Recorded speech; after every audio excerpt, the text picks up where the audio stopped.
Hallelujah, praise the Lord, thank you Jesus. महिमा हो, आराधना हो। परमेश्वर ने हमें सुंदर समय को, सुंदर अवसर को, उसकी उपस्थिति में आने के लिए, उसकी आराधना, उसकी महिमा करने के लिए, फिर से उसके वचनों को सुनने के लिए इस सुंदर समय, सुंदर अवसर को परमेश्वर दिया। इसलिए मैं परमेश्वर के नाम का धन्यवाद, उसकी आराधना, उसकी तारीफ, उसका जय जयकार करते हैं। उसने दया किया है, उसने अनुग्रह किया है, इसलिए आज हम ये दिन को, इस समय को, ये अवसर को हम देख पाए, इसलिए परमेश्वर का धन्यवाद करेंगे। आइए हम एक बार फिर से इस वचन को सीखेंगे, जो हम प्रार्थना के बारे में, प्रार्थना के विषय में और कैसे प्रार्थना में जाना है, कैसे प्रार्थना करना है। वचन में क्या बोलता है प्रार्थना के बारे में, कब प्रार्थना करना है, कैसे प्रार्थना कैसे करना है, किस वचन के लेके प्रार्थना करना है। परमेश्वर का वचन हम सीखेंगे, उसकी अगुवाई में जाएंगे, उसकी गहराई में जाएंगे, उसकी और अंदर जाएंगे कि हम वचनों को सीख पाए, वचनों को सुन पाए, प्रार्थना का जीवन को हम और भी मजबूत कर पाए, और भी स्ट्रॉन्ग कर पाए। इसीलिए हम परमेश्वर के वचनों को सीखेंगे, परमेश्वर का वचनों को सीखेंगे। प्रार्थना के बारे में हम वचन एक देखेंगे, लूका रचित सुसमाचार लूका 18 का 1 में वचन क्या कहता है, वचन क्या बोलता है, यीशु मसीह क्या बोलता है। वचन वो लूका 18 का 1 में कहता है, फिर उसने इसके विषय में कि नित्य प्रार्थना करना और हिवाव ना छोड़ना चाहिए, उनसे ये दृष्टांत कहा। तो यीशु मसीह कह रहे हैं नित्य प्रार्थना करने के लिए।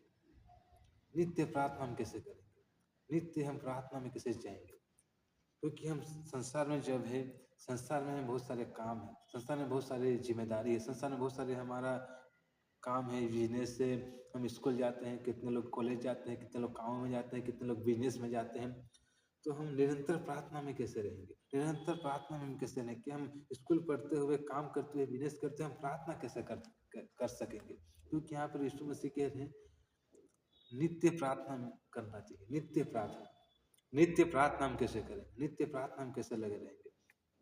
बहुत लोग जब काम में जाते हैं, अपने पढ़ाई में जाते हैं, अपने बिजनेस में जाते हैं, लोग प्रार्थना नहीं कर पाते हैं, वो लोग प्रार्थना को समय नहीं दे पाते हैं। तो प्रार्थना को हम समय कैसे देंगे, प्रार्थना को हम और उसमें हम कैसे बढ़ेंगे, प्रार्थना में हम और कैसे जिएंगे, प्रार्थना में हम कैसे चलेंगे। तो उसके विषय में हम सीखेंगे, क्योंकि हम जब प्रार्थना करते हैं, आराधना करते हैं, उपस्थिति में जाते हैं, हम जितना समय प्रार्थना करना चाहिए हम कर लेते हैं। लेकिन जब हम उस प्रार्थना के स्थान से उठ के अपने कामों में जाते हैं, अपने स्थानों में जाते हैं, अपने पढ़ाई में जाते हैं, अपने कॉलेज में जाते हैं, अपने स्कूल में जाते हैं, तो हम कैसे प्रार्थना में रह सकते हैं। उस जगह, उस माहौल में, अपने बिजनेस में, अपने काम में हम प्रार्थना में कैसे रह सकते हैं, इस विषय को हम सीखेंगे। जो हम स्कूल में जा रहे हैं, स्कूल में जा रहे हैं, जब हम कॉलेज में जा रहे हैं, जब हम बिजनेस में जा रहे हैं, काम में जा रहे हैं, तो हम प्रार्थना कैसे करेंगे, प्रार्थना में हम कैसे रहेंगे, प्रार्थना में हम कैसे बने रहेंगे। जब हम बिजनेस में जा रहे हैं, हम जब बिजनेस में जा रहे हैं, किसी प्रकार के बिजनेस क्यों ना हो, हम जब बिजनेस में जाते हैं, कई सारे कस्टमर आते हैं, कि हम कई सारे हम हमारे काम में हम फ्री नहीं मिल पाता, फ्री हम नहीं हो पाते हैं, तो हम प्रार्थना कैसे करेंगे। जब हम बिजनेस कर रहे हैं, या हम कितने लोगों को हम बिजनेस कर रहे हैं और हम कुछ सामान दे रहे हैं कस्टमर को, कस्टमर को कुछ वस्तु को, चीज़ों को दे रहे हैं। जब कस्टमर हमारे पास आ रहे हैं, वो ले जाने के बाद हम क्या कर रहे हैं, लोग सामान को ले जाने के बाद जो समय हमें मिल रहा है कि कस्टमर नहीं आया है, तो उस समय हम क्या करेंगे, उस समय प्रार्थना करना है।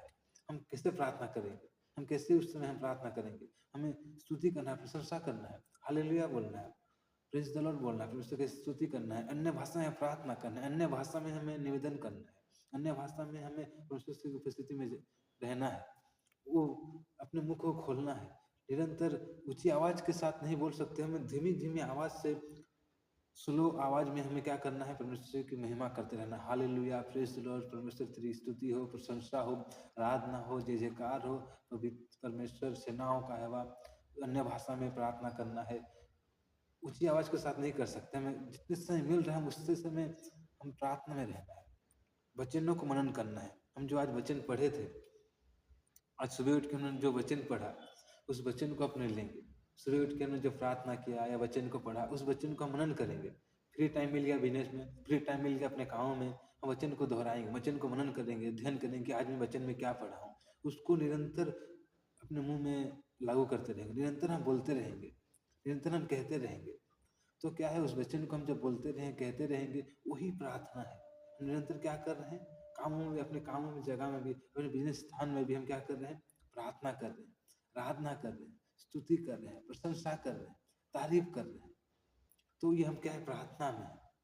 जो हम वचन पढ़े उसको मनन करना, हर बार उसको रिपीट रिपीट अपने मुंह से उसको बोलते रहना, ये है प्रार्थना, ये आराधना। तो हम लोग कहते हैं हम बिजनेस कर रहे हैं, प्रार्थना कैसे करेंगे, हम पढ़ाई कर रहे हैं, प्रार्थना में पढ़े, हम कॉलेज में, बिजनेस में, अपने कामों में, अपने जॉब में हम प्रार्थना कैसे करेंगे।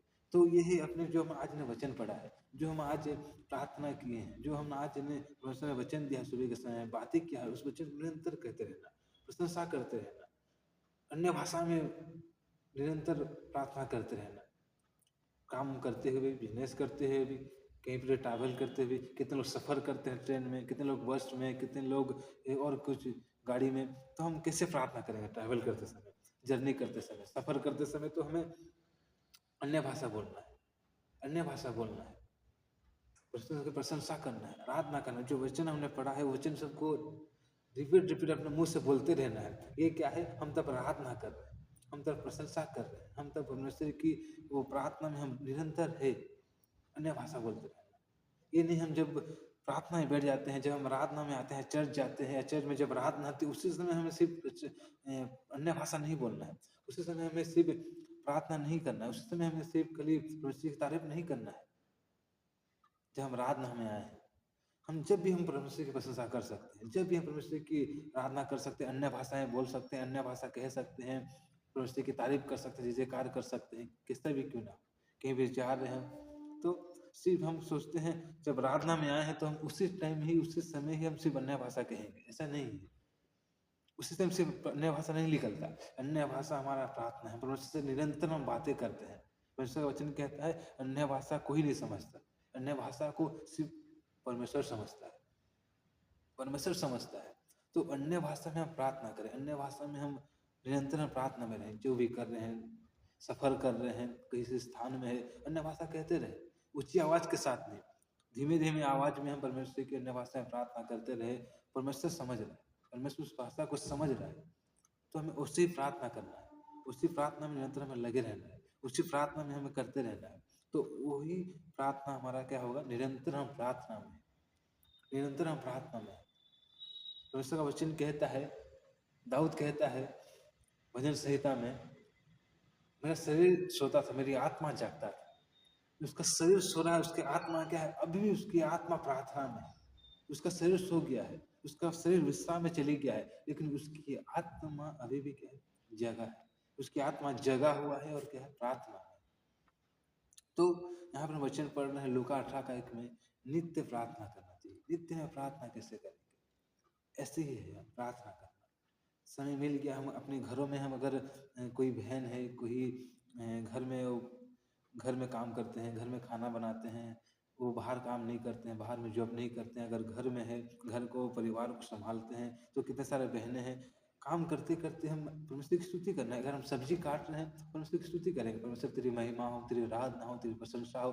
जो वचन हमने सुना है, जो वचन आज मैंने सुबह पढ़ा है, तो वचन को निरंतर रिपीट रिपीट अपने मुँह से, सब्जी काटते हुए भी और कुछ काम करते हुए भी निरंतर हम प्रार्थना में रहेंगे, हम अन्य भाषा कहते रहेंगे, ये हम प्रार्थना में निरंतर रहेंगे। ऐसे तो ऐसे है, कितने लोग अलग काम कर रहे हैं, कितने लोग अलग बिजनेस कर रहे हैं, कितने लोग अलग अलग चीज़ों में व्यस्त है, तो वो लोग उसमें कैसे प्रार्थना में रह सकेंगे, उसको हम सीखेंगे, उसको हम आज हम उसको रिसीव करेंगे, लेंगे कि परमेश्वर में, और कैसे कैसे हम काम करते हुए प्रार्थना में रह सकते हैं, काम करते करते भी हम कैसे परमेश्वर की स्तुति में, स्थिति में रह सकते हैं, उसके प्रेजेंस में रह सकते हैं। कितने लोग जब प्रार्थना करते हैं, सुबह के समय में वचन पढ़ते हैं, प्रार्थना करते हैं, उसी समय परमेश्वर की स्थिति में रहते हैं, और जब काम में या किसी और बात में चले जाते हैं तो वो लोग, उन्हें उपस्थिति महसूस नहीं होता, क्योंकि उन निरंतर प्रार्थना में है नहीं।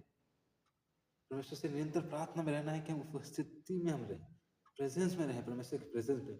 और जब हम बिजनेस में जा रहे हैं, काम में जा रहे हैं, या हम स्कूल में जा रहे हैं, कॉलेज में जा रहे हैं, तो हमें जब फ्री टाइम मिलता है, बाकी लोग, संसार के लोग क्या करते होंगे, फ्री टाइम मिला मोबाइल में व्यस्त होंगे, फ्री टाइम मिला वो लोग स्कूल में है तो खेल कूद करते होंगे, फ्री टाइम मिला वो लोग कुछ और गेम्स या कुछ खेलते होंगे, हम उसमें ध्यान नहीं दें कि अगर हम आत्मिक व्यक्ति है, हम जानते हैं कि आत्मा का कितना मूल्य है, उपस्थिति में रहना कितना जरूरी है, उसकी प्रेजेंस में रहना कितना जरूरी है, प्रार्थना में कितना बने रहना कितना जरूरी है। तो हम उस फ्री टाइम में मोबाइल नहीं देखेंगे, फ्री टाइम में कुछ हम दूसरा काम को नहीं करेंगे, या हम टाइम पास नहीं करेंगे, हम उस समय को हम सदुपयोग करेंगे, सही उपयोग करेंगे, और उसको क्या करेंगे, हम प्रार्थना करेंगे उस समय। 5 मिनट हो, 1 मिनट हो, हम परमेश्वर की स्थिति में जाएंगे। काम हम कर रहे हैं, बिजनेस हम कर रहे हैं, 5 मिनट मिल गया, वचन पढ़ना का इच्छा हो रहा है, हम वचन को ले लेंगे, 5 मिनट कम से कम वचन पढ़ लेंगे, 5 मिनट हम परमेश्वर की स्थिति में आ जाएंगे। तो हमें बहाना को छोड़ना है। हम जब बहाना करते हैं कि मैं काम कर रहा हूँ, मुझे प्रार्थना करने का समय, वचन पढ़ने का समय नहीं मिल रहा है, मैं बिजनेस कर रहा हूँ, मुझे वचन पढ़ने का समय नहीं मिल रहा है, मैं कॉलेज जा रहा हूँ, मुझे वचन पढ़ने, आराधना करने का समय नहीं मिल रहा है, मैं स्कूल जा रहा हूँ, ये सब हम बहाना को छोड़ना है। बहाना को छोड़ के जब हम इच्छा करेंगे, परमेश्वर मैं उपस्थिति को चाहता हूँ, मैं जहाँ भी जाऊँ मैं तेरी उपस्थिति को ढूंढ रहा हूँ, तेरे प्रेजेंस को ढूंढ रहा हूँ, तेरी आत्मा को से भरना चाहता हूँ, यहाँ जिस स्थान क्यों ना हो, उस स्थान में परमेश्वर आपको इस माहौल में उससे द्वार खोलेगा कि आप प्रार्थना कर पाए, आराधना कर पाए, उसकी स्तुति कर पाए, उसकी महिमा कर पाए, उसकी जय जयकार कर पाए। तो परमेश्वर अगुवाई करेगा, परमेश्वर का आत्मा जगह बनाएगा, द्वार खुलेगा कि आप आराधना में जाएंगे, स्तुति में जाएंगे, प्रेजेंस में जाएंगे, उसकी महिमा करेंगे। तो हमें ऐसे करना पड़ेगा, ऐसे हमें जाना पड़ेगा आराधना में, ऐसे प्रार्थना में जाना पड़ेगा, आराधना में जाना पड़ेगा, प्रार्थना निरंतर करना पड़ेगा। हमें बहाना को छोड़ना है। संसार के लोग जैसा कर रहे हैं, उन लोगों का कर्म, उन लोगों का जैसे रीति रिवाज, उन लोगों का जैसे स्वभाव, उन लोगों का जैसे चरित्र से हमें अलग होना है, तो हम कहलाए जाएंगे कि हम उनसे अलग हैं, हम मसीह हैं। एक मसीह व्यक्ति निरंतर एक प्रार्थना में रहने वाला व्यक्ति होना पड़ेगा, निरंतर वचन में बनने वाला व्यक्ति होना पड़ेगा। तो हमारे मुख से जो निकल रहा है, क्या निकल रहा है, फ्री टाइम हम बैठे हैं, फ्री टाइम हमारे पास है, तो हम उस समय क्या कर रहे हैं, कि हम उस समय में हमें घूमने का इच्छा हो रहा है, हम घूमने के लिए चले गए, उस समय हमें कुछ खाने को अच्छा है, जब हमें परमेश्वर की उपस्थिति में बैठना चाहिए, हम कुछ खाने को चले गए, उस समय हमें उपस्थिति में टाइम है, हमें उपस्थिति में बैठना चाहिए, प्रार्थना में बैठना चाहिए, आराधना में बैठना चाहिए, उस समय को हम निकाल के, उस समय में हम किसी दूसरी चीज को समय दे रहे हैं, हम कहेंगे हमें टाइम नहीं मिल रहा है। बहुत सारे लोगों को टाइम नहीं मिलता है, लेकिन टाइम निकालना पड़ता है, टाइम हमें निकालना पड़ेगा।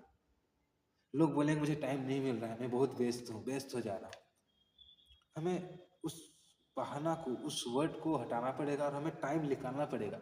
बहुत लोगों को टाइम नहीं मिलता है, टाइम निकाल के हमें प्रार्थना में जाना पड़ेगा, टाइम निकाल के परमेश्वर की उपस्थिति में जाना पड़ेगा, टाइम निकाल के हमें वचन पढ़ना पड़ेगा, टाइम निकाल के हमें नित्य प्रार्थना का जीवन बिताना पड़ेगा। और हमारा नित्य प्रार्थना का जीवन ही हमारे जीवन में, हमारा लाइफ में परिवर्तन को, बदलाव को और बहुत सारे आशीषों को लेके आएगा। तो समय निकालना पड़ता है, टाइम निकालना पड़ेगा। टाइम नहीं मिल रहा है, हमें टाइम निकालना है, प्रार्थना के लिए टाइम अलग करना है। जिससे हमारा संसार में हम आए हैं, हम पढ़ रहे हैं, हम पढ़ने के लिए टाइम अलग रखें, हम बिजनेस करने के लिए टाइम एक टाइम को चुन के रखें, हम खाने के लिए टाइम को चुन के रखें। तो हर एक का एक समय रखें। तो हमें प्रार्थना का समय क्यों ना बनाएंगे, प्रार्थना का टाइम टेबल क्यों ना बनाएं कि हमें प्रार्थना का एक टाइम टेबल में, इस टाइम में प्रार्थना में बैठूंगा, इस समय में प्रार्थना करूंगा, इस समय में प्रार्थना में चलूंगा, प्रार्थना में व्यस्त रहूं। कितने लोग सारे संसार के कामों में व्यस्त है और लोग बिजी कहते हैं। हमारे मसीह लोगों को, हमारे आत्मिक व्यक्ति को, आत्मिक लोगों को जो प्रभु के साथ चल रहे हैं, उन लोगों का ऐसा बोली होना चाहिए, ऐसा उनका मुंह से निकलना चाहिए, उनका जुबान से ऐसा निकलना चाहिए कि मैं प्रार्थना में व्यस्त हूँ, मैं प्रार्थना में बिजी हूँ। अगर कोई पूछेगा तुम क्या कर रहे हो, हमें मुंह से निकलना चाहिए मैं प्रार्थना में बिजी हूँ भाई, मैं प्रार्थना में बिजी हूँ बहन। हमें उस बहाना को हटाना है। तो हमें प्रार्थना में जाना पड़ेगा, प्रार्थना में एकत्रित होना पड़ेगा, प्रार्थना में करना पड़ेगा। हम कुछ बहाना को नहीं लगा सकते मुझे प्रार्थना करना नहीं हो रहा है। बहुत लोगों के पास प्रार्थना करने का टाइम नहीं है, उन लोग निकालते हैं प्रार्थना करने। जब वो लोग 8 घंटा 12 घंटा ड्यूटी करते हैं और जब आते हैं उनका शरीर थका होता है, लेकिन हम जानते हैं कि अगर वो आत्मिक व्यक्ति जानता है कि मैं शरीर थका हूँ, फिर भी मुझे प्रार्थना में जाना है, क्योंकि आज का जो आत्मिक विटामिन है, आत्मिक सामर्थ्य है, आत्मिक वस्तु है, आत्मिक रोटी है भरपूरी, उसको मुझे आज लेना पड़ेगा, आज उसको ग्रहण करना पड़ेगा। चाहे मेरा शरीर थका हुआ है, फिर मुझे आज रात्रि में मुझे प्रार्थना में जाना है, प्रार्थना में मुझे बैठना है, मैं प्रार्थना करूँगा, क्योंकि कल के लिए मुझे अभिषेक चाहिए। कल के जब मैं काम में जाऊँगा, जब मैं बिज़नेस में जाऊँगा, जब मैं कॉलेज में जाऊँगा, जब मैं स्कूल में जाऊँगा, जब मैं सफ़र करूँगा, उससे पहले मैं आत्मा से भरना चाहता हूँ, उससे पहले मैं अभिषेक से भरना चाहता हूँ, उससे पहले मैं सामर्थ्य से भरना चाहता हूँ। तो लोग आजकल वैसी महत्व शारीरिक चीज़ों को दे रहे हैं, जबकि आत्मिक चीज़ों को देना चाहिए। और आत्मिक चीज़ हमारे जीवन में सबसे मसीह व्यक्ति का सबसे पहला चीज़ है प्रार्थना करना। प्रार्थना का कि जीवन इस 2025 साल में, इस 2025 ईयर में हम क्या कर रहे हैं? ये 2025 साल में हमारा एक चुनाव, एक डिसीजन, परमेश्वर के साथ एक वाचा, एक प्रॉमिस करना है कि मैं इस साल में एक प्रार्थना का जीवन जीऊंगा, प्रार्थना का एक बलिदान देते हुए परमेश्वर के साथ चलूंगा, प्रार्थना का बलिदान देते हुए परमेश्वर के साथ प्रार्थना का जीवन में जीऊंगा। और एक प्रार्थना का जीवन जीते जीते मैं एक प्रार्थना का योद्धा बनना चाहता हूँ, प्रार्थना का योद्धा बन के परमेश्वर का राज्य में प्रार्थना का साथ इस्तेमाल होना चाहता हूँ।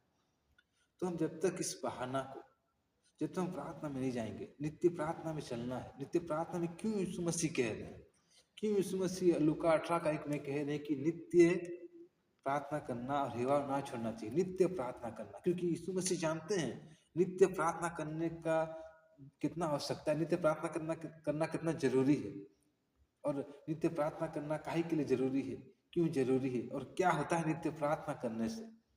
जब संसार में यीशु मसीह थे, अपने चेलों को यीशु मसीह ने बोला, अपने चेलों को यीशु मसीह ने कहा प्रार्थना करो, प्रार्थना में लगे रहो, प्रार्थना करते रहो।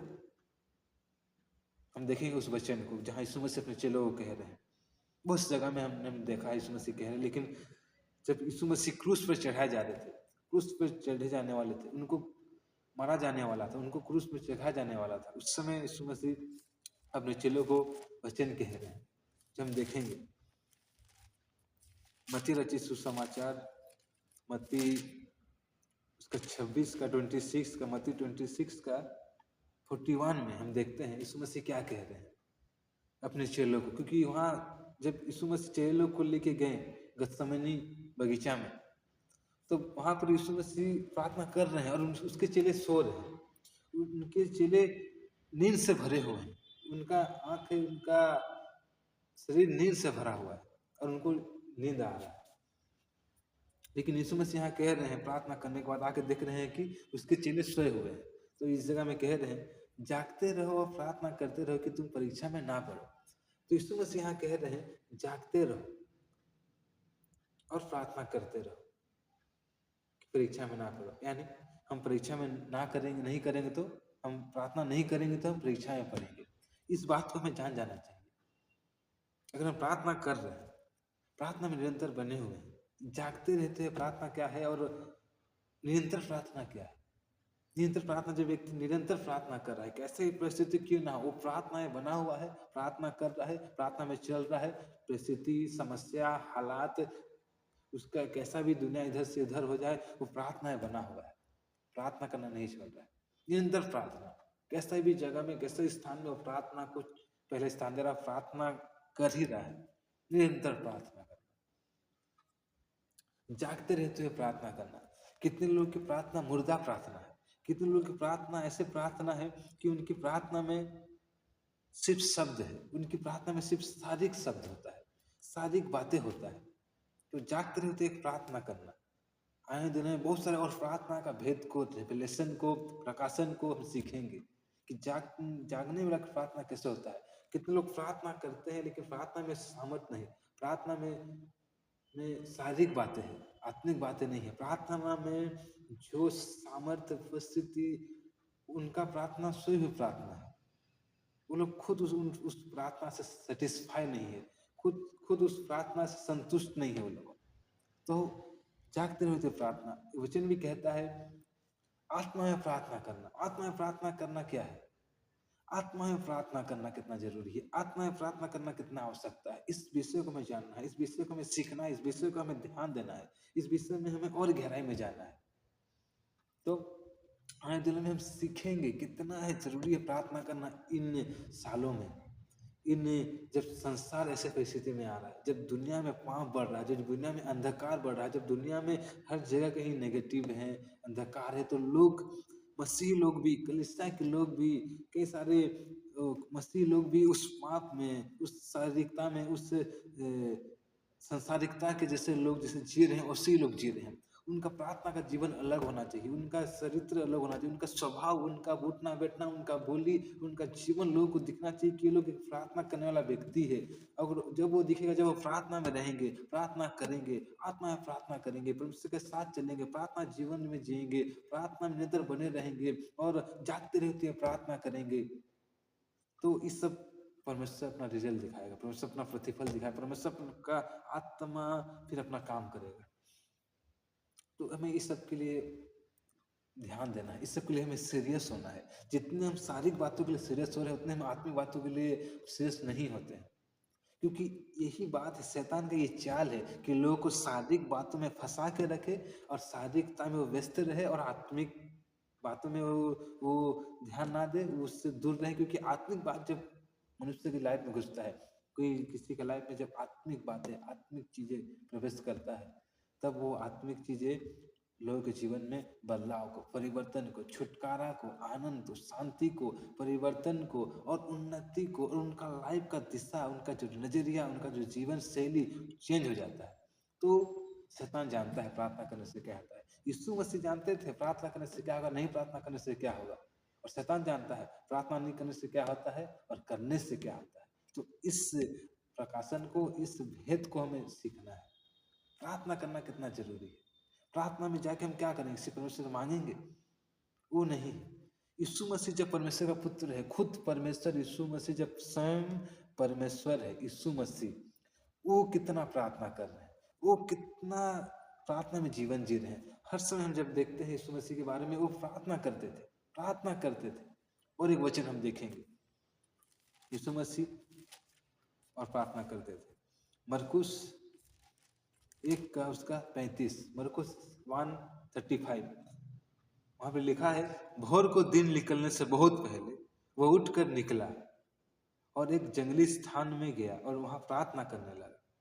भोर को दिन निकलने से पहले, यानी सुबह भी नहीं हुआ है, सुबह होने वाला है, उजाला होने वाला है, सुबह होने वाला है, उससे पहले जो अंधकार रहता है या जो रात होता है, जो भोर होता है, भोर होने से, दिन निकलने से बहुत पहले क्या हुआ, सुबह सुबह, यानी भोर भी नहीं हुआ है, सुबह भी नहीं, उससे पहले यीशु मसीह उठ के एक जंगली स्थान में गए और वहां प्रार्थना करने लगे, प्रार्थना करने लगे।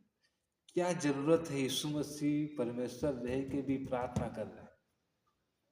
क्या आवश्यकता है, क्या जरूरी है?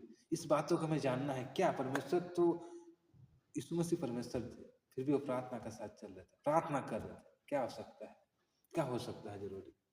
क्योंकि जब यीशु मसीह शरीर धारण किए, शरीर को में जन्म लिए, जब शरीर में एक मनुष्य आता है तो वो लिमिट हो जाता है, वो अनलिमिटेड कुछ नहीं कर सकता, लिमिटेड हो जाता है।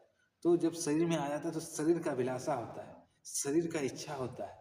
जब शरीर में आ गए हैं तो शरीर का एक अभिलाषा है, उस शरीर कहीं भी हमें आत्मिक की बातों को पूरा होने नहीं देगा। शारीरिक चीजें शारीरिक बातों में ही लालसा करे और शारीरिक चीजों को पूरा होने के लिए वो जोर डालेगा।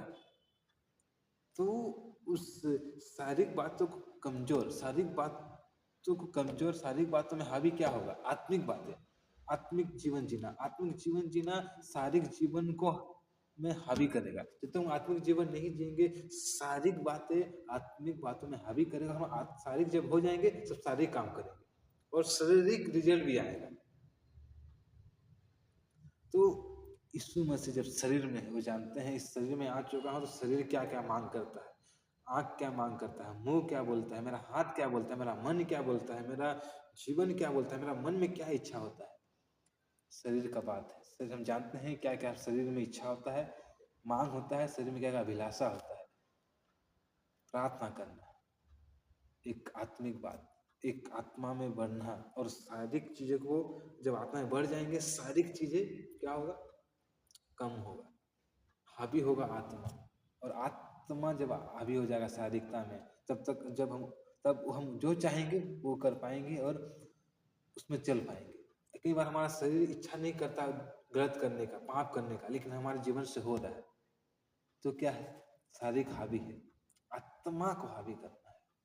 इस शरीर हमें कंट्रोल नहीं करना चाहिए, हमें शरीर को कंट्रोल करना चाहिए, हमें शरीर को काबू करना चाहिए, लेकिन शरीर हमें काबू कर रहा है, हमारे आंख हमें काबू कर रहा है, लेकिन हमें हमारे आंख को काबू करना है। ये कब होगा? जब आत्मा में बढ़ेंगे, आत्मा में जीवन जिएंगे, प्रार्थना में चलेंगे, प्रार्थना का जीवन होगा। परमेश्वर की उपस्थिति में अधिक बैठना, अधिक उपस्थिति में जाना। काम खत्म हुआ, ट्यूशन खत्म हुआ, कॉलेज खत्म हुआ, हम स्कूल से आगे, काम से आगे, बिजनेस से आगे, प्रार्थना में चले जाओ, पारिवारिक प्रार्थना में चले जाओ, खुद पर्सनल परमेश्वर से प्रार्थना में चले जाओ और प्रार्थना करो। प्रार्थना करो, परमेश्वर से सामर्थ देगा, ऐसे अभिषेक देगा, ऐसे आत्मा देगा। तो वो आत्मा और अभिषेक आपको आत्मा में भर देगा और प्रार्थना करने के लिए और उत्सुक करेगा, और उसकी अभिलाषा, उसका सामर्थ आपको प्रार्थना करने के लिए अगुवाई करेगा। और फिर जब उसका भूख प्यास सामर्थ उतर जाएगा, अभिषेक उतर जाएगा प्रार्थना करने का, और वो आपको निरंतर प्रार्थना का जीवन में अगुवाई करेगा, बढ़ाएगा, ग्रोथ कराएगा, उन्नति करेगा प्रार्थना का जीवन। तो इस बात को होगा, ऐसी चीजें होगा। तो हमें इस सब को सीखना है, इस सब के लिए हमें ध्यान देना है, इस सब को हमें बढ़ाना है अपने लाइफ में। शायद नॉर्मल जीवन, साधारण जीवन में नहीं जीना है, जो प्रार्थना कर रहा है करने तो मुझे क्या है, ऐसा नहीं।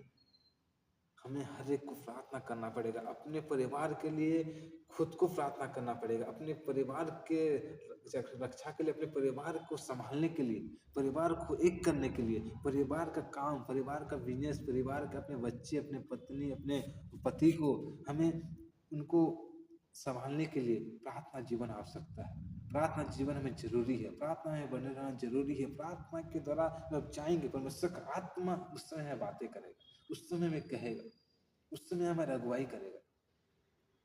तो हमें उसमें जाना पड़ेगा, प्रार्थना में हमें प्रार्थना में जाना पड़ेगा, हमें प्रार्थना में चलना पड़ेगा, हमें प्रार्थना में बने रहना पड़ेगा, हमें प्रार्थना में आराधना जाना पड़ेगा, आराधना करना पड़ेगा। तो हमें चलना है, प्रार्थना में बने रहना है, प्रार्थना में जाना है। कुछ भी हो जाए, प्रार्थना का जीवन को छोड़ना नहीं है। प्रार्थना का हमारे जीवन में एक हिस्सा हो जाए, मेरे जीवन का एक हिस्सा, मैं प्रार्थना को छोड़ नहीं सकता। ऐसा बनना और ऐसा कहना और ऐसा अपने प्रार्थना के जीवन में पूरा घुस जाना, प्रवेश कर जाना, प्रार्थना का जीवन बहुत आवश्यकता है, बहुत जरूरी है। हम पारिवारिक प्रार्थना या अपने परिवार के लिए हमें जागना है, जागते रहते हुए प्रार्थना कर, अपने परिवार के लिए, परिवार के लोग सो रहे हैं उन्हें भी उठाना है प्रार्थना में बैठने के लिए, प्रार्थना करने के लिए। और हमें जागते रहते प्रार्थना, हम अपने परिवार के लिए एक पहरुआ बने, एक वॉचमैन बने, जो जागता है, जो वॉच करता है, यानी रात को जागता है। ऐसा हमें बनना पड़ेगा। नहीं बनेंगे, शैतान तैयार है, दुष्ट तैयार है काम करने के लिए, दुष्ट तैयार है नाश करने के लिए, दुष्ट तैयार है फाड़ खाने के लिए, दुष्ट तैयार है इधर से उधर तहस नहस परिवारों को, लोगों को, मसीह को करने के लिए।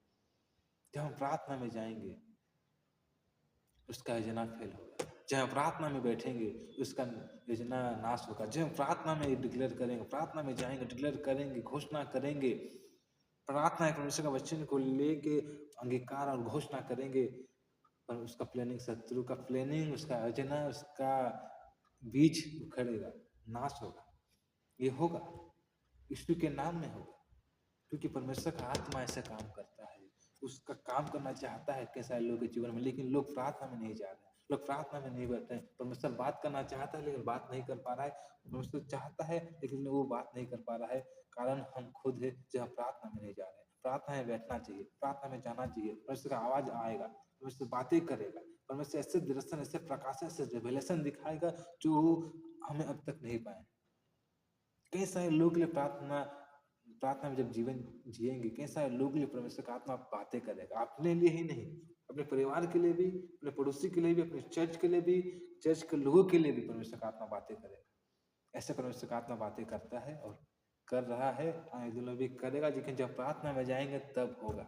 नित्य प्रार्थना करना, जागते रहते हुए प्रार्थना करना, दिन निकलने से पहले, भोर होने से पहले, सुबह होने से पहले प्रार्थना में जाना, प्रार्थना के साथ रात्रि घड़ी में, रात को सोने से पहले प्रार्थना, फिर सुबह, दिन होने से पहले सुबह फिर प्रार्थना। दिन का शुरुआत प्रार्थना से, दिन का अंत प्रार्थना से करेंगे, लाइफ सेम नहीं रहेगा, आपका जीवन बदलेगा, आपका परिवार बदलेगा, आपका स्वभाव बदलेगा, आपका परिवर्तन होगा परिवार में, आपके बाउंड्रीज में, आपके घर में, आपके बच्चों में, आपके पति पत्नी में, आपके बिजनेस में, अपने कामों में, अपने स्वभाव में, कहाँ जहाँ परिवर्तन देखना चाहते हैं, परमेश्वर का आत्मा प्रार्थना में जाने के द्वारा परमेश्वर का आत्मा बातें करेगा। और उस चीजों को जब आप फॉलो करेंगे करेंगे, परमेश्वर का आत्मा मुझे ये कहा है प्रार्थना में, परमेश्वर रिजल्ट दिखाएगा आपको, उसमें रिजल्ट दिखेंगे, आपका उसमें गवाही होगा, आपका उसमें प्रार्थना का उत्तर होगा, जो मांगेंगे परमेश्वर सुनेगा। परमेश्वर की उपस्थिति में जाए, प्रार्थना का बलिदान, प्रार्थना का एक सेक्रीफाइस। हम बिना कुछ त्यागे हम कुछ नहीं पा सकते। हमें परिश्रम करना है, हमें कुछ बोना है, हमें कुछ परिश्रम करना है। क्या बोना? प्रार्थना को बोना है। प्रार्थना का जीवन हम निरंतर जाकर परमेश्वर की उपस्थिति में बोएं, प्रार्थना का बलिदान चुकाएं, प्रार्थना का में बोएं, प्रार्थना का बलिदान करें, बलिदान सेक्रीफाइस। उसके बाद रिजल्ट आएगा, उसके बाद फल आएगा, उसके बाद उत्तर आएगा, उसके बाद परमेश्वर अपरंपार आंसू की बारिश करेगा। तो हमें उस प्रार्थना का बलिदान को करना है, प्रार्थना को बोना है, कुछ परिश्रम करना है, परिश्रम करना पड़ेगा। बिना परिश्रम में संसार के में जो लोग हैं, संसार में जब आए हैं, परिश्रम करते हैं तब खाना मिलता है, तब हमें रोटी मिलता है, हमें पैसे मिलता है। तो जब हम हर चीज में विषय को लागू होता है, परमेश्वर हमें चाहता है हम परिश्रमी बने। किसमें परिश्रमी? आत्मिक बात में परिश्रमी। शारीरिक बातों में परिश्रमी है, लेकिन आत्मिक बात में परिश्रमी होना पड़ेगा। आत्मिक बात में परिश्रमी में होना पड़ेगा, और आत्मिक बातों को में हमें सीरियस होना पड़ेगा। परमेश्वर देखता है ये व्यक्ति प्रार्थना का जीवन में कैसा है। आज प्रार्थना किए, परमेश्वर उत्तर नहीं आया। कल किए, 1 महीना हो गया, 2 महीना हो गया, साल हो गया, परमेश्वर उत्तर नहीं आया। आप हार मान जाएंगे, प्रार्थना करना छोड़ देंगे, प्रार्थना में जीवन नहीं जिएंगे। फिर वही शारीरिक जीवन परमेश्वर जो देना चाहता है आपके लाइफ में, परमेश्वर का जो बुलाहट है, परमेश्वर का जो इच्छा है आपके जीवन में, अपने परिवार के लिए करने के लिए, परमेश्वर नहीं कर पाएगा। क्योंकि आप परमेश्वर एक बार देखता है, परमेश्वर देखता है आप कितना ईमानदार है, प्रार्थना जीवन के साथ कितना वफादार है, प्रार्थना जीवन के साथ हम कितना चल रहे हैं। 1 साल चले, छोड़ दिए, निरंतर बने रहना है। परमेश्वर देगा, परमेश्वर देगा, परमेश्वर देना पड़ेगा। परमेश्वर देने के लिए बहुत रेडी है, तैयार है, हम लेने के लिए रेडी नहीं। और परमेश्वर, हम प्रार्थना में जाएंगे, परमेश्वर यानी हम जब प्रार्थना में जा रहे हैं, प्रार्थना करते चल रहे हैं, प्रार्थना में जीवन जीते चल रहे हैं, परमेश्वर तैयार है देने के लिए आशीष से, परमेश्वर तैयार है देने के लिए बहुत सारे बातें। लेकिन हम जब प्रार्थना में जाएंगे, वो हमारा दिखाया कि हम लेने के लिए तैयार है, हम लेने के लिए तैयार है। परमेश्वर देने के लिए तैयार है, हम लेने के लिए तैयार नहीं, क्योंकि जिससे लेना चाहिए हमें वो आ रहा नहीं है, हमें आ ही नहीं रहा है जैसे हमें लेना चाहिए। लेना सीखना है, कैसे लेना चाहिए परमेश्वर से, परमेश्वर देगा। परमेश्वर तो सब कुछ दे दिया है, कैसे लेना है, दे दिया है तो कैसे हमें वो प्राप्त करेंगे? प्रार्थना एक जरिया है, प्रार्थना एक जरिया है। आने दुनिया में हम बहुत सारे बातें को सीखेंगे इस प्रार्थना के बारे में, प्रार्थना टॉपिक के बारे में, प्रार्थना विषय के बारे में हम जाएंगे और बातें को सीखने। परमेश्वर आज जो हमसे बातें किया है, आज जो हमें बोला है, आज जो वचन आपने सुना है, उसको हम सीखे, उसको हम फॉलो करें, उसको हम और भी सुने, उसको हम अपने जीवन को लागू करें कि जो वचन में सुना हूँ, उस वचन को मैं कैसे लागू करूँगा प्रत्येक दिन अपने जीवन में। प्रत्येक दिन प्रार्थना में कैसे जाऊँगा, प्रार्थना के टाइम कैसे निकालूंगा, प्रार्थना में जीवन कैसे जीऊँगा, प्रार्थना में क्या होता है, निरंतर प्रार्थना कैसे करना है, जागते रहते हुए प्रार्थना कैसे करना है, और प्रार्थना नहीं करने से क्या होगा, प्रार्थना करने से क्या होगा, इस बातों को हमें सीखना है। परमेश्वर का धन्यवाद इस प्रकाशन के लिए, समय के लिए, दिन के लिए, इस प्रकाशन भेदों को देने के लिए परमेश्वर दया किया, उसकी आत्मा की तरह बातें किया है। परमेश्वर का धन्यवाद हो, उसका हम आदर करते हैं, उसका सम्मान करते हैं, क्योंकि परमेश्वर का वचन कहता है हमारे अंदर बुद्धि और ज्ञान हमारा काम नहीं करता है, बुद्धि और दिमाग से हम कुछ नहीं पाते, ना अपने बल से। परमेश्वर का वचन कहता है ना तो बल से ना शक्ति से, उसके आत्मा के द्वारा होगा। तो परमेश्वर का आत्मा उपस्थित है, वो हमसे बातें करता है, बातें करने के बाद परमेश्वर इस बातों को रखा है। तो परमेश्वर का धन्यवाद, आप लोगों को धन्यवाद कि आप लोगों ने इस वचन को जो सुनेंगे आने वाले समय में, वचन को सुनेंगे, जितने लोग सुन रहे हैं, आने वाले में जितने लोग सुनेंगे, परमेश्वर हर एक को आशीष करे इस वचन के द्वारा, और इसमें बढ़े, इसमें चले, इसको सुने, इसको अपने जीवन में लागू करे, कि परमेश्वर और भी ऐसे भेदों को मैं और भी आप लोगों से शेयर कर पाऊँ, आप लोगों को बता पाऊँ जो परमेश्वर हमसे बातें कर रहा है, मुझसे बोल रहा है। तो परमेश्वर का धन्यवाद हो। और फिर एक समय में हम आएंगे और एक प्रार्थना का विषय को सीखने के लिए, और एक दिन में और एक समय में। सिर्फ परमेश्वर का धन्यवाद। आप लोग का धन्यवाद करते हैं, जितने लोग इस वचन को सुन रहे हैं, सुनेंगे, देखेंगे,